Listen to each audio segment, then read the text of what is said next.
정보가 인기도 아시안 게임에 대해서 사업을 저기에 나가 왜 안 하는 거야? 저희가 드래곤을 먹었다. 그러면 돈이 많이 들어갑니다. 경험하는 자리가 신명한 자리야.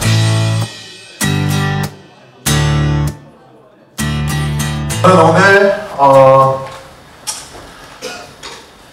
종합격투기 단체들의 그 성공 전략을 좀 소개해 드리려고 합니다. 현재 뭐 많이 아시겠지만 그 지구 UFC라는 단체가 가장 크고요. 그 전에는 K1과 프라이드라는 일본 단체들도 좀 흥행을 했었거든요. 그런 단체들이 어떻게 좀 인기를 얻고 기업으로 자리를 잡았는지 좀 말씀을 드리고, 그 다음에 제가 지금 일을 하고 있는 로드FC가 어떤 전략으로 좀 사업을 전개해 나가고 있는지 말씀드리도록 하겠습니다. 아까 저 교수님을 말씀해 주신 대로 저는 뭐 선수로도 아직까지 격투기 선수로도 활동을 하고 있고, 현재 로드FC의 대표를 맡고 있고, 그 전에는 그 아까 말씀드린 여러 외국 단체들의 해설자로서 한 14년 정도 방송국에서 생활을 좀 많이 해왔습니다. 그래서 방금 전 박문성 위원님이라든지 민웅기 위원님이라든지 잘 항상 또 뵙고 있는 선배님들이시고요. 오늘 이 자리에 또 선 것을, 특히 저는 의대 그쪽 여기 서울 캠퍼스 아랍어과 공공학번 출신입니다. 삼수해가지고 아랍어과 졸업했고 영어 제2전공 했었고요. 그래서 오늘 간만에 오니까 학교가 너무 많이 바뀌어서 깜짝 놀랐습니다. 여하튼 후배님들 앞에서, 그리고 다른 이제 학교라든지 다른 곳에서 이렇게 듣기 위해서 와주신 분들도 많이 계신 걸로 알고 있습니다. 다시 한번 제가 영광으로 생각하고, 아직 제가 지금 대표를 맡은 지가 1년이 안 됐습니다. 그래서 아직 대표긴 한데 인턴 CEO예요. 그래서 잘 모르는 것도 많고 한데, 혹시나 궁금하신 게 있으시고 하시면 질문해 주시고, 또 도움이 될 수 있도록 제가 말씀 많이 드리도록 하겠습니다. 혹시 지금 이제 MMA라는 단어가 써있는데 MMA가 어떤 말의 약자인지 혹시 아시는 분 계십니까? 네, 어떻게? 네, 지금 말씀해 주신 대로 믹스드 마셜아츠라고 해서요. 마셜아츠라는 거는 무술을 얘기하는 거고요. 이 믹스드라는 거는 이제 섞였다고 해서 여러 무술들이 섞인 종합격투기라고 이제 생각을 하시면 되는데, 제가 대표로도 일을 하고 있지만 그 성남 분당에서 제 체육관을 운영하고 있습니다. 근데 농담이 아니고 1년에 한 번씩은 아니 여기 복싱 체육관에서 기업인 수학병을 가르쳐요 라는 손님이 오세요. 상담하시는 분들 중에 한 분씩은 1년에 한 분씩은 오십니다. M&A하고 헷갈리신 거죠? 그만큼 저 MMA라는 그 단어 자체가 아직 익숙하지가 않습니다. 근데 저 안에는 그 MMA라는 단어가 아직 여러분들에게 많이 대중에 퍼지지 않은 부분이 사실은 저희 사업에서는 상당히 중요한 부분인데, 그 부분도 나중에 좀 얘기를 해드리도록 하겠습니다. 지금 보시면 이게 미국의 지금 격투기 단체고 세계 최고의 격투기 단체인데 UFC의 초창기 격투기 그 대회 장면입니다. 1993년 저희 격투기 쪽에서는 원년이라고 칭합니다. 이때 미국의 UFC뿐만 아니고 일본의 K1, 또 판크라스 이런 단체들까지 93년에 출발을 했기 때문에 저희가 원년이라고 칭하는데요. 요즘에 뭐 케이블 TV에서 UFC를 보신 분들은 아시겠지만 굉장히 화려한데, 지금 보시면 상당히 좀 B급 냄새가 많이 나죠. 좀 돈도 그리 많아 보이지 않고, 선수들 뭐 몸매라든지 이 분위기도 그렇고. 이 당시에 이 UFC는 원래 주짓수라는 하나의 무술을 알리기 위해서 시작이 됐었습니다. 주짓수라는 무술을 아시는 분 계신가요? 저희 학교에도 지금 목요에도 동아리가 있다고 제가 들은 것 같은데, 주짓수가 요새 굉장히 핫합니다. 도복을 입고 또 여성분들도 재밌게 할 수 있고, TV에서 보시는 뭐 안바, 뭐 초크나 이런 기술도 재밌게 해볼 수 있고 해서 인기가 많은데, 근데 그건 요즘 얘기고, 원래 주짓수의 정신은 뭐 태권도, 쿵호, 합기도, 유네가세, 와 나하고 싸우자, 다 이기는, 실전으로 증명하는 무술이었거든요. 그 무술 주짓수를 만든 게 바로 브라질의 그레이시 가문이고요. 그 그레이시 가문의 엘리오 그레이시라는 굉장히 걸출한 대표 선수가 있었습니다. 근데 엘리오 그레이시의 큰아들인 호리온 그레이시가 미국으로 건너온 거예요. 브라질에서 아메리칸 드림을 가슴 속에 안고, 내가 내 가문의 무술을 전 세계적으로 알려서 전 세계를 주짓수로 뭐 통일이라면 좀 웃기지만 주짓수를 통해서 전 세계 무술계를 통일하겠다 이 꿈을 안고 미국으로 넘어왔고 파트너들을 만나면서 UFC가 지금 개최가 된 겁니다. 그래서 목적대로 됐습니다, 사실. 그 주짓수를 만든 그 그레이시 가문의 큰 형인 호리온 그레이시가 개최를 했고요. 형이 가문의 그 형제들 중에 가장 세다고 일컬어졌던 셋째 아들, 그러니까 동생이죠. 두 번째 동생이죠. 큰아들 입장에서는 힉슨을 먼저 내보내려고 했는데 가문의 싸움을 제일 잘하다 보니까 형 얘기를 안 들었어요. 안 나간다고. 돈을 더 달라고 해서 안 나가고 그래서 가문에서 형제들 중에서 약골이라고 꼽혔던 호이스 그레이시라는 6째 동생을 내보내서 이 대회에서 총 3차례 우승을 차지하게 됩니다. 그래서 주짓수가 뭐 실전 최강이다 이런 얘기가 사실로 증명이 됐고 지금까지도 요즘에 뭐 체육관 그 전단지들 보시면 주짓수 뭐 실전 최강 이런 사실 단어들이 써 있습니다. 네. 여기서 출발을 한 건데 근데 이 종합격투기라는 신생 스포츠는 사실은 그런 주짓수의 발전 이런 한 틀로 담기에는 너무 종합격투기란 이 괴물이 너무나 컸던 거죠. 이 당시에 인기가 되게 높았던 게 뭐냐면 흔히 미국을 뭐 여기는 다 스포츠 전공하시는 분들이 아시겠지만 페이퍼뷰의 나라라고 합니다. 페이퍼뷰라는 거는 간단히 얘기해서 그냥 돈 좀 더 내고 재미있는 거 보는 겁니다. 네, 돈을 뭐 좀 더 내야 이거 볼 수 있다라고 해서 결국 돈을 쓰게 만드는 건데요. 흔히 미국을 페이퍼뷰의 왕국이라고 하지만 이 UFC 초창기 1993년에 사실 페이퍼뷰로 팔 수 있는 거는 딱 2가지라고 있었어요. 업계에서, 미디어 업계에서. 마이크 타이슨이 나오는 복싱 경기하고 포르노. 2가지만 얘기했었습니다. 그 외에는 페이퍼뷰가 잘 안 된다고 했어요. 근데 미국 미디어 역사상 전무후무한 케이스가 바로 UFC 첫 때입니다. 뭐냐면 TV 광고가 없이 페이퍼뷰를 팔아서 성공을 했습니다. 86,000건이 팔렸었거든요. 상당히 뭐 요즘 그 UFC 맥그리거가 막 150만 장씩 팔아치우고 하는데 그거에 비하면 뭐 미미한 숫자지만 TV 광고 전혀 없고 신문 광고 전혀 없고 인터넷 같은 거 없이 그 숫자를 올린 거는 미국 미디어 역사상 아직까지도 전무후무합니다. 그만큼 아까 전에도 얘기해 주셨던 뭐 씨름의 누구, 뭐 레슬링의 신건호 선생님, 뭐 태권도의 누구 이 사람들이 만나서 싸우면은 누가 제일 셀까? 이 문제에 대한 대중의 궁금증이 그만큼 컸던 거죠.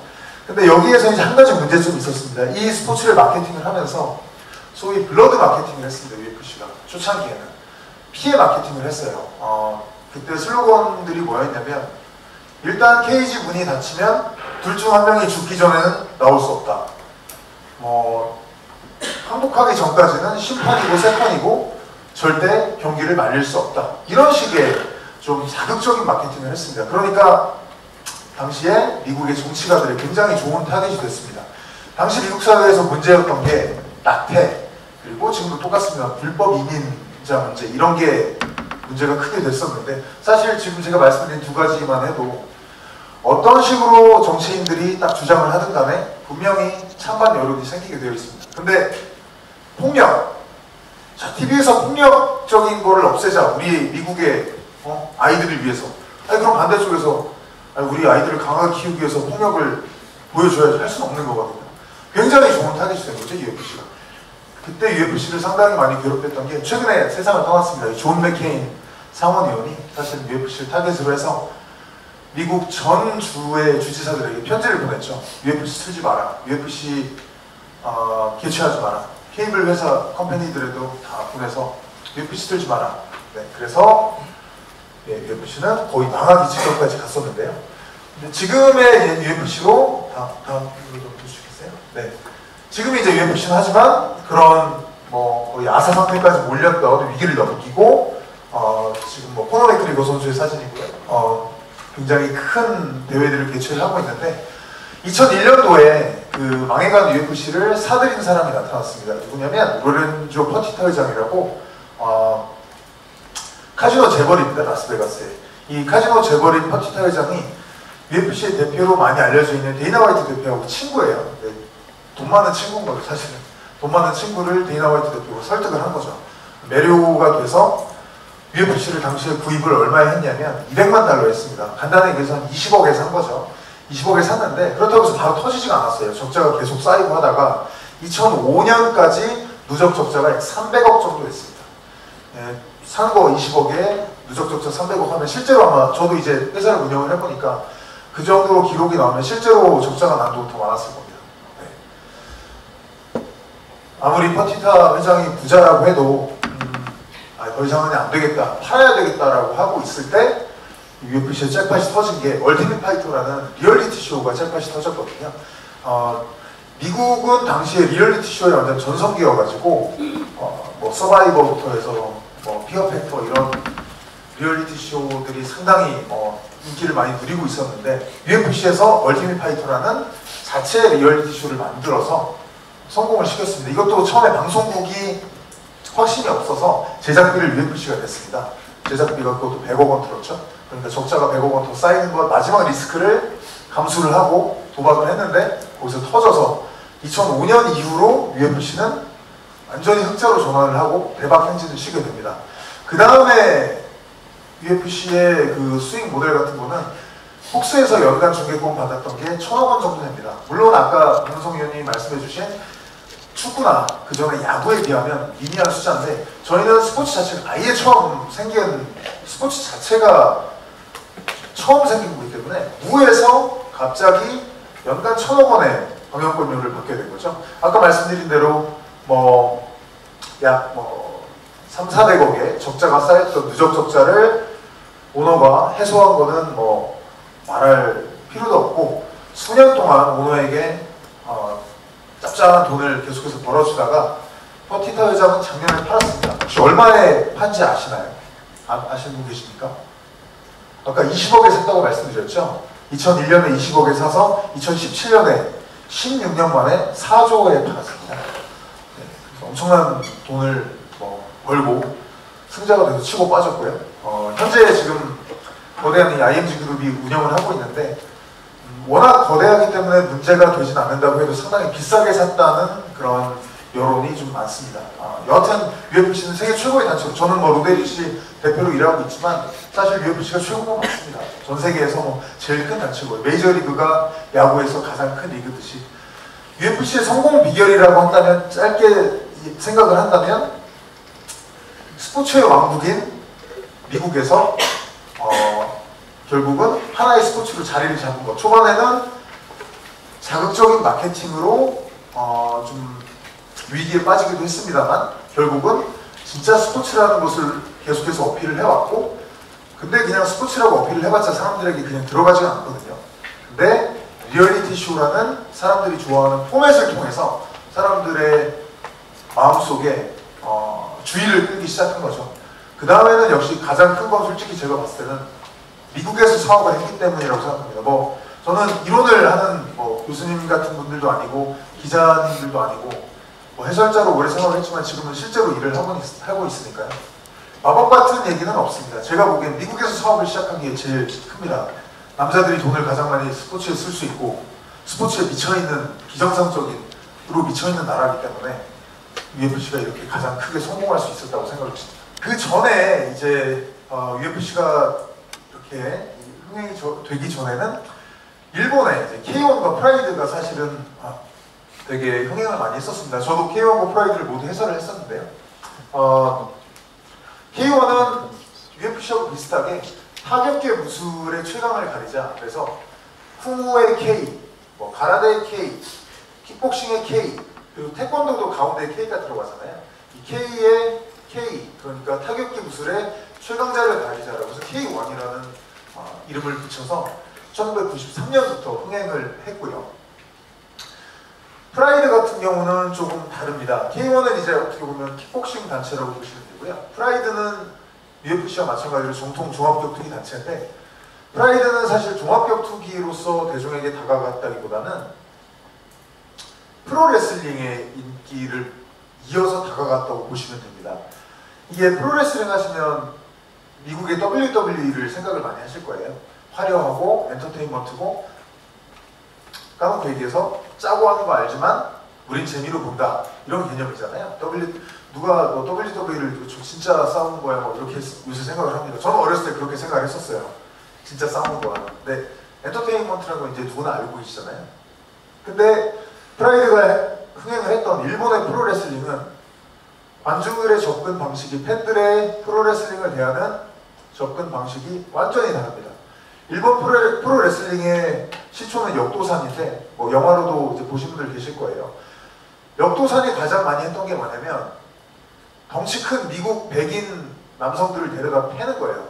일본 전통 무술인 가라데, 당수, 촉 같은 걸로 패서 이기는 거예요. 이게 뭐냐면 전후에 2차 세계대전 전후에 미국의 패배에서 패배감에 젖어있던 일본 국민들에게 그 미국인들을 패는 거를 보여주면서 일본 국민들에게 꿈과 희망과 용기를 주는 거죠. 그런 의미였던 거죠. 프로레슬링 뭐 쇼 이런 의미가 아니라 그걸 계승했던 게 제자인 안토니오 이노키인데 이노키는 거기서 더 나가서 일본 프로레슬러가 전 세계의 격투기의 고수들을 불러 모으는 거예요. 권투 선수, 뭐 러시아 삼보 선수 모아다가 해서 이기는 거죠. 물론 각본을 다 짜고. 네. 그런 식으로 약간 일본의 프로레슬링은 실전, 프로레슬링이 짜고 하는 건 가슴속 깊은 곳에서는 알지만 실전에서는 우리 일본 프로레슬러들이 제일 강해. 이런 약간 이해하기, 한국 사람으로서는 좀 이해하기 힘든 약간 복잡한 미묘한 정서를 가지고 흥행을 해왔고 그 프로레슬러 중에 사쿠라바 카즈시라는 걸출한 진짜 격투가가 나오면서 프로레슬러인데 진짜 싸움을 잘하는 거예요. 그 사람이 나오면서 아까 그 UFC를 만들었던 그레이시 가문의 선수들을 다 이기면서 결국은 지상파 입성을 하게 됩니다. 그래서 K1과 프라이드는 모두 다 일본 지상파에서 방송이 되게 되는데 그래서 2000년대 한 중반, 2000년 초반부터 중반까지는 전 세계 격투기 중심은 일본이었습니다. 어느 정도였냐면 일본에서는 연말에 12월 31일 날 전통적인 뭐 시청률에서의 강자가 그 NHK의 홍백전인데 노래 홍백으로 나와서 시합하는 거죠. 근데 그 NHK 외에 일본 지상파 방송국, 우리나라로 치면 MBC, SBS, KBS죠. 지상파 방송 중에 세 방송국이 격투기를 했어요. 동시간에. K1, 프라이드, 이노키 본바에 이런 식으로 세 방송국이 지상파에서 다 격투기만 틀 정도로 격투기가 한때는 정말 최고의 인기를 누렸습니다. 근데 프라이드 같은 경우는 제가 해설을 하는 중간에 일어났던 일인데 갑자기 야쿠자와의 연루설이 크게 보도가 되면서 방송을 하던 후지TV에서 일방적으로 거래를 끊었습니다. 그러면서 이 방송이 끊기니까 현대 뭐 전공자들은 다 아시겠지만 현대 스포츠는 프로스포츠는 방송이 없으면 의미가 아예 없습니다. 네, 그래서 저도 경영을 하는 사람으로서 가장 중요하게 생각하는 게 방송국과의 관계거든요. 팬들을 중요하게 생각하는 것도 중요하지만 팬들에게 다가가려면 방송국이 있어야 되는데 프라이드는 후지TV에서 거의 뭐 꼬리 자르기를 했다는 루머가 돌 정도로 굉장히 빠르게 잘랐습니다. 그래서 망했고요. K1 같은 경우도 결국은 자금난 때문에 망했습니다. 뭐 약간 인사이드 얘기긴 한데 인기도 좋았고 방송국과의 관계도 좋았는데 K1은 중간에 한번 오너가 감옥에 갔다 오면서 은행 거래를 못하게 된 거예요. 그래서 사채를 좀 너무 많이 써서 그 이자를 갚지 못해서 K1은 나가게 됐습니다. 현재 사실 K1이 있습니다. 다른데 중국으로 팔려서 지금 브랜드 사업을 하고 있긴 한데 브랜드라는 게 한번 이런 식으로 추락을 하게 되면 그 다음에 가치가 거의 없다시피 하게 돼서요. 지금은 좀 유명무실하다고 보시면 되겠습니다. 아까 미국 같은 경우는 스포츠의 왕국인 미국에서 스포츠로서 지금 자리를 잡았다고 한다면 일본의 모델은 지상파에 들어가서 사실은 성공했다고 할 수 있겠습니다. 후지TV에서 사실은 일본 격투기의 성장을 이끌었다고 보시면 되겠습니다. 아까 UFC가 연간 폭스에서 1,000억 원 정도를 받았고 이제는 ESPN하고 딜을 새로 해서 더 큰 약 3,000억 규모의 딜을 최근에 이제 맺어서 내년부터는 그 딜이 발효가 될 겁니다. 근데 UFC가 연에 1,000억 정도 받는다고 하면 K1이나 프라이드가 후지TV에서 어느 정도 받았을까요? 연간 중계권료를 혹시 뭐 추측해 보실 만한 숫자가 있을까요? 미국에서 1,000억 받았다. 그럼 일본에서 얼마 정도 받았을까요? 빵원 받았습니다. 빵원. 네, 빵원 받았죠. 후지TV에서 우리가 틀어주고 니네 제작해주는 것만으로도 감사하게 생각해라. 우리한테 잘해라. 라는 식으로 비즈니스를 할 수밖에 없었던 거죠. 그럼에도 불구하고 후지TV에, TBS에 이런 일본의 거대 지상파 방송국들에게 방송을 할 수 있었기 때문에 K-원고 프라이드는 한때 진짜 전성기를 맞을 수가 있었습니다. 이 미국과는 모델이 굉장히 다릅니다. 저희는 페이퍼비 모델, 저희 업계에서는 그다음에 지상파 모델이라고 하는데요. 우리나라 이제 로데이피씨를 살펴볼 건데 우리나라는 지상파 모델도 힘들고 그다음에 페이퍼비 모델도 사실 굉장히 힘듭니다. 네. 그런 상황에서 이제 저희 로데이피씨가 계속해서 흥행을 해오고 있는데요. 저희는 한국 격투기의 암흑기라고 할 수 있었던 2000년대 후반, 2010년도에 저희 오너인 그 로데이피씨의 전 대표님인 정문홍 전 대표님이 본인의 사비로 시작을 했습니다. 선수들, 후배들 시작 좀 잡아주려고 사비로 시작을 하셨고요. 계속 좀 흥행을 규모를 키워와서 국내 프로 스포츠 단체로서는 종목 다 불문하고 최초로 해외 개최에 저희가 또 성공을 해서 2015년부터 일본 대회도 했고 중국 대회는 계속해서 해오고 있습니다. 올해 5월에도 제가 대표를 맡은 이후로 최초, 저한테는 첫 중국 대회였는데요. 올해 5월에도 베이징에서 대회를 개최했고요. 이 정도까지 그래도 좀 저희가 제 회사가 성장을 해올 수 있었던 비결을 그냥 짧게 그 전공자들에게 말씀을 드리면 가장 중요한 건 오너가 전 모르겠습니다. 냉정하게 교과서에 나온지 모르겠습니다. 오너가 돈이 있어야 됩니다. 돈이 있어야 돼요. 자금력이 있는 오너가 있어야 됩니다. 스폰서, 투자자 제가 보기엔 쉽지 않습니다. 투자자는 그 다음에 보상을 원합니다. 근데 오너가 그냥 아까 퍼티타 회장이 그랬던 것처럼 미쳐가지고 돈 집어넣는 오너가 솔직히 있어야 됩니다. 저희 대표님이 그 정문홍 전 대표님이 그런 스타일이요. 그런 사람이죠. 본인 사비를 집어넣고 근데 그 사비를 허투루 쓰는 게 아니라 어떤 식으로 저희 회사가 전략을 짰냐면 브랜딩 전략을 물론 브랜딩을 뭐 체계적으로 마케팅을 배우신 적이 없지만 가장 중요하게 생각했던 게 크게 하자. 대회는 무조건 크게 하자. 크게 보여야 된다. 저희 그 정 대표님 별명이 가오맨이거든요. 가오 떨어지면 좀 이상하지 않냐. 이거 되게 싫어하세요.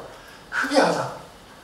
경기도 무조건 장충체육관 아니면 잠실 5,000석 이상 아니면 10,000석 이상 그리고 선수들을 불러서 파이트머니 많이 줘. 본인이 대출 땡겨가지고 파이트머니 주고 그 다음에 호텔 힐튼에서 재워. 저 이번 주에 또 그 그랜드 힐튼 총 지배인님하고 미팅을 하고 왔습니다. 독일 분이시거든요. 버나드 지배인님이. 뭐 딴 거 있겠습니까? 좀 닦아달라고 하는 거죠. 그냥 좀 싸게 해달라. 네. 근데 힐튼과의 관계가 이미 7년입니다. 근데 어디 뭐 돈이 벌린다고 저희 같은 그 신생 이 스포츠 회사가 힐튼과 그 정도 장기의 계약을 해오겠습니까? 사실은 오너의 그런 의지가 자금력과 의지가 투영이 돼서 브랜드 전략을 세워왔던 거고요. 그리고 또 하나 저희가 말씀드릴 수 있는 게 주먹이 온다, 겁없는 녀석들 이런 리얼리티 쇼를 하면서 아까 UFC에서 TF를 통해서 좀 대중에게 다가갔다면 저희는 또 주먹이 온다는 좀 많이 남자분들 보셨을 거예요. 네. 사실은 CJ 미디어에서 제작을 하면 저도 제작을 처음에 시즌 1부터 많이 참 같이 머리를 맞대고 했었는데 주먹이 온다를 통해서 인기를 많이 얻었고 그리고 겁없는 녀석들이라는 작년에 최초로 그 지상파에서 격투기 리얼리티 쇼를 했었습니다. 이런 부분들이 대중들에게 다가가는데 좀 큰 역할을 했고 여기와 맞물려서 저희는 욕을 많이 먹는 부분이긴 한데 연예인 마케팅을 좀 많이 합니다. 윤영빈 씨, 김보성 씨 등이 시합을 하시죠. 윤영빈 씨 이제 최근에 복귀를 또 선언을 했는데 그리고 연예인은 아니지만 정문홍 전 대표님도 내년 초에 시합을 하십니다. 직접. 지금 이제 상대와 계속 논의 중이고요. 그리고 대표인 저도 제가 이제 올해 초에 다리가 부러져 있는 큰 부상을 입어서 올해 좀 공백기를 가지고 있는데 저도 사실은 이제 재활을 하면서 이제 훈련에 복귀를 해서 저도 시합을 할 겁니다. 이유는 합니다. 결국은 저희는 솔직히 말씀 삐낀 거죠, 삐끼. 모으는 거죠. 윤영빈, 정문홍 대표님 저 뺏긴 거죠. 와주시라. 제발 이 치열한 그렇게 뭐 볼 거 많고 즐길 거 많은 그리고 다른 스포츠가 자리 잡은 한국에서 우리 좀 봐주시라라고 저희는 최선을 다하는 것뿐입니다. 그리고 마지막으로 저희는 강력한 중국과의 파트너십을 갖고 있습니다. 앞으로 스포츠 쪽에서 종사를 하시는 분들은 이 부분을 굉장히 중요하게 생각하시면 될 것 같습니다. 중국과의 파트너십은 농구라든지 축구라든지 야구라든지 기존에 잡혀있는 시장에서 모르겠지만 뭔가 새로 시작한다고 한다면 너무 중요합니다. 사드 때문에 사실 CJ 미디어도 약 800억 손해보고 철수를 했는데 저희는 훨씬 작은 기업인데도 비교해서 작은 기업인데도 중국의 CCTV, 국영방송 CCTV에 계속해서 방송이 됐었거든요. 그리고 중국 샤오미사의 스폰을 아직까지도 받고 있고요. 이유는 딱 하나입니다. 저희가 로드FC가 잘하고 이런 게 아니라 파트너사가 있고 그 파트너사의 관시가 너무나 강하기 때문에 저희가 계속 사업을 할 수가 있습니다. 중국에서. 물론 굉장히 어려운데요. 좋은 파트너를, 중국의 파트너를 만나서 만약에 사업을 하실 분들은, 사업을 꿈꾸시고 계시는 분들은 중국 시장하고 어떻게든 소위 좀 엮여서 같이 가는 게 제가 보기엔 정말 키 중에 하나가 되지 않나 생각합니다. 근데 쉽진 않습니다. 굉장히 쉽진 않아요. 저희는 저희 대표님이 좀 본인 자금을 들여서 만들어 왔고 했기 때문에 그런 게 가능했는데 맨 땅에서 하기엔 상당히 쉽진 않습니다. 갈수록 더 어려운 건 마찬가지입니다만 그 정도 꼭 오늘 좀 뵈면 말씀드리고 싶고요.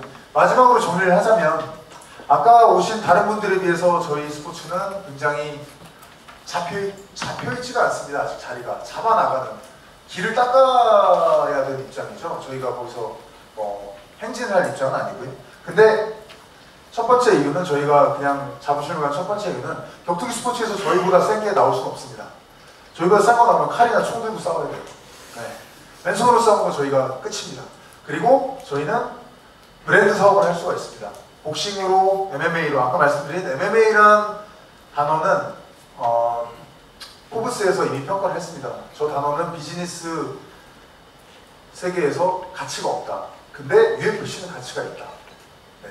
그만큼 본인의 단체들을 브랜딩을 하는 거거든요. 저희도 이 아시아 시장에서 로드 UFC를 그렇게 브랜딩을 해오고 있고 앞으로도 할 거기 때문에 큰 돈을 벌고 이런 일이 안 생길지 몰라도 대한민국 격투기의 발전하는 역사에 도움을 100% 드릴 수 있다고 자부하고 있습니다. 제가 준비한 건 여기까지고요. 네, Q&A 시간에 궁금하신 거 있으시면 성심성의껏 답변해 드리도록 하겠습니다. 감사합니다.